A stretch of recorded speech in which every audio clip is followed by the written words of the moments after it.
Hello नमस्कार. मी नैना, तुमचं सगळ्यांचं आपल्या चॅनलवरती खूप खूप स्वागत. तर उशिरा ब्लॉग करते कारण 2-3 दिवस झालं तब्येत बरी नाही आहे. तर माझ्या तब्येतीचं खराब होण्याचं कारण आहे की आपण आता पावसाळा चालू आहे आणि स्ट्रीट फूड खायला जातो. ते शक्यतो टाळा कारण त्यांनी आमच्या घरात सगळेच आजारी पडलेत आणि म्हणजे शक्य झालं तर प्लीज बाहेरचं खाऊ नका. आम्ही फक्त एक एक प्लेट पाणीपुरी खाल्लेली. त्याच्यानंतर 4 दिवस आमचे इतके वाईट गेले. सगळ्यांना सर्दी आधीगर तर घसा पकडलेला, त्यानंतर सर्दी चालू झाली आणि सगळ्यामुळं ताप येतोय दिवसभर. त्यामुळे दिवसभर काही काम फारसं जमत नाही मला. रोजच्या रुटीनच्या व्यतिरिक्त काही करत नाही आहे मी. पण आज काय झालं की आषाढी एकादशी जवळ आली आहे, म्हणल्यानंतर आषाढ चालू झाला आहे आणि तर आषाढ तळायचा असतो, तर तोच मी तळायला घेते आज. कारण 2 दिवस झालं ते मी बनवून म्हणजे काय केलं मी तर ते तुम्हाला दिसेलच पुढं. तर ते करून 2 दिवस झालं ठेवलं. आता ते मला केलंच पाहिजे कारण खराब होईल ते, म्हणून मग मी आजच करून घेते. तर रस्सं बरं वाटतंय. काय होतंय, मला गोळ्या जास्त सहन होत नाही आहेत, म्हणजे पेन किलर तर अजिबात चालत नाही आहे. कारण कणकणी आल्यानंतर अंग दुखतंय, तर पेनकिलरमुळं मला सूट होत नाही पेनकिलर. मग थोड्याशा गोळ्या आहे त्याच्यावरती थोडासा वेळ लागतो आहे. मग आज थोडंसं बरं वाटतं तर म्हणलं मी पटकन ते करून घ्यावं, कारण खराब झाल्यानंतर ना मग म्हणजे नाही चांगलं वाटणार मला आणि ते मला करायचंच आहे. त्यामुळं मग मी म्हटलं की तुमच्याबरोबर पण शेअर करते. चला तर मग बघूयात. तर हे स्टीलच्या छोट्या पातेल्यात जे पाणी दिसतं याच्यामध्ये मी गूळ घेतला आहे. पावशेर गूळ घेतलेला, त्यानंतर 1 ग्लास पाणी आणि ते थोडंसं गरम करून घेतलं कारण गूळ विरघळायला थोडासा वेळ लागतो, किंवा जर का त्याचे बारीक तुकडे राहिले तर ते पिठामध्ये तसेच राहतात. म्हणून मग मी थोडंसं विरघळून घेतलं. त्यामध्ये टाकले मी वेलची, 5-6 वेलचीचे हे घेतलेले सोलून, आणि बडीशेप घेतलेली 1 मोठा चमचा.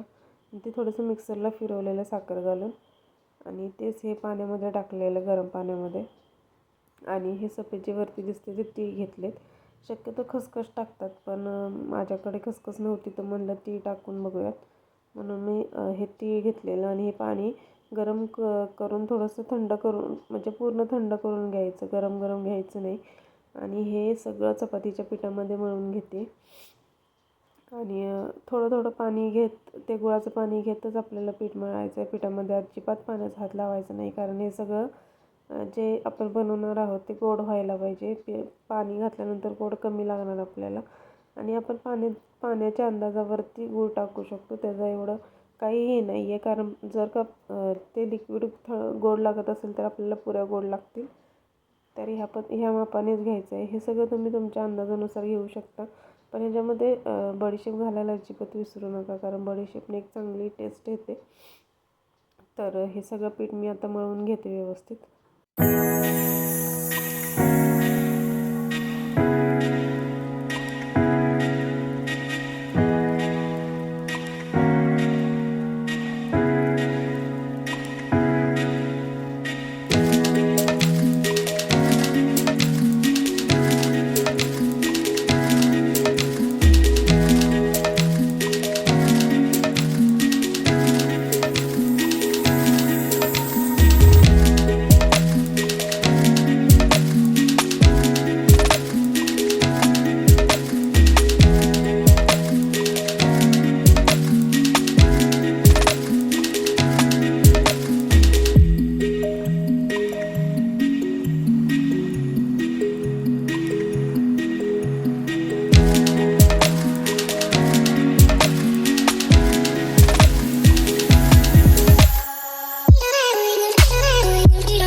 हे पीठ मळल्यानंतर मस्त असं झाकून ठेवलेलं मी.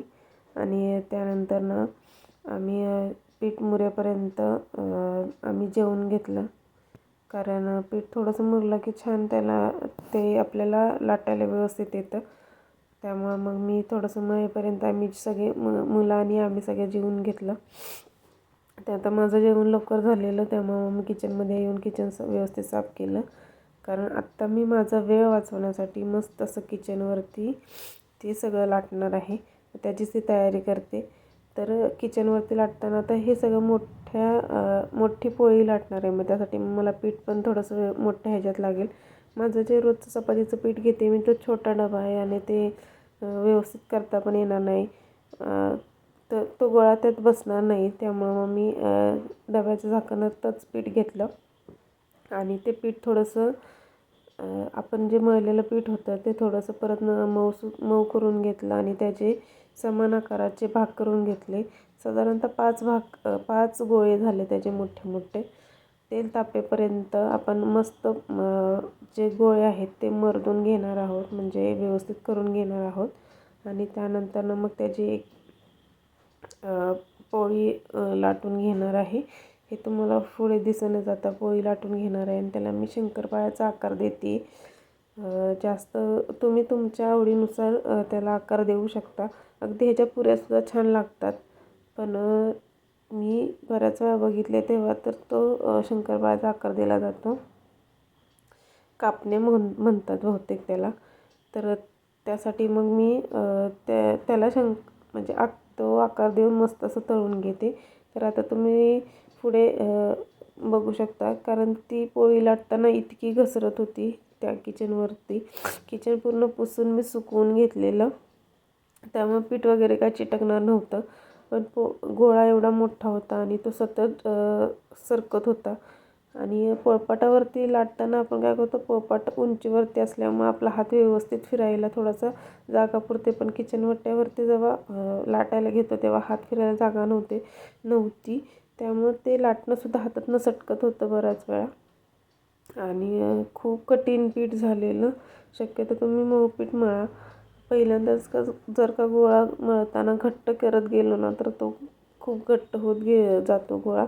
त्यामुळे माझा हात खूप म्हणजे खूप दुखत होता थोड्या वेळानंतर कारण त्याला एकदम जोर देऊन लाटायला लागत होतं. पण ह्यामुळं काय झालं की शंकरपाळ्याने जास्त तेल खेचलं नाही आणि खूप छान अशा शंकरपाळ्या झाल्या, आतून शिजल्या गेल्या आणि व्यवस्थित ते म्हणजे चिपचिपी झालं नाही, एकदम ड्राय आणि छान झाले. हे उद्याच्या व्हिडिओमध्ये तुम्हाला दाखवणार आहे की मी त्या शंकरपाळ्या कशा झाल्यात. कारण उद्या आता रात्री खूप उशीर झाला ते सगळं करायला. त्यामुळे नैवेद्यसुद्धा दाखवणार नाही, मी सकाळी दाखवणार आहे. आणि मी असं काही हे करत नाही की नैवेद्य दाखवल्याशिवाय मुलांना खायला द्यायचं नाही. पण रात्री खूप उशिरापर्यंत करत बसल्यामुळं आणि मुलांचं जेवण झाल्यामुळं मी त्यांना दिलेलं नाही. त्यामुळे ते सकाळी त्यांना खायला पण देणार आहे, नैवेद्य पण दाखवणार आहे. हे सगळं तुम्हाला उद्याच्या व्हिडिओमध्ये बघायला मिळणार आहे. त्यामुळं जर तुम्ही चॅनलवर नवीन असाल तर चॅनल सबस्क्राईब करून ठेवा आणि बेल आयकॉनही प्रेस करा. आणि हा आषाढ का तळला जातो हे जर तुम्हाला माहीत असेल तर मला कमेंट करून नक्की सांगा. चला तर मग पुढचा पण मी कसं करते बघा. जर काही सजेशन द्यायचं असलं तर तेही कमेंट करून नक्की द्या. कारण कोणीतरी चुकतं हे सांगायला असायला पाहिजे आपल्याला. त्यामुळे तुम्ही नक्कीच हक्काने कमेंट करू शकता. चला तर पुढचा व्हिडिओ बघा नक्की.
9 झाल्यात आणि आत्ता 12 वाजलेत. तर आजचा ब्लॉग मी इथंच संपवते. तर भेटूयात उद्याच्या व्हिडिओमध्ये. तोपर्यंत बाय. आणि हां, जर का तुम्हाला हा ब्लॉग आवडला असेल किंवा तुम्ही जे आषाढी करतात ते जर करून बघितलं तर नक्की चॅनल एकदा सबस्क्राईब करून ठेवा. बेल आयकॉन प्रेस करा आणि माझ्या व्हिडिओबद्दल मला नवीन काही सुचवायचं असेल तर कमेंट करून नक्की सांगा. तर भेटूयात उद्याच्या व्हिडिओमध्ये. तोपर्यंत बाय.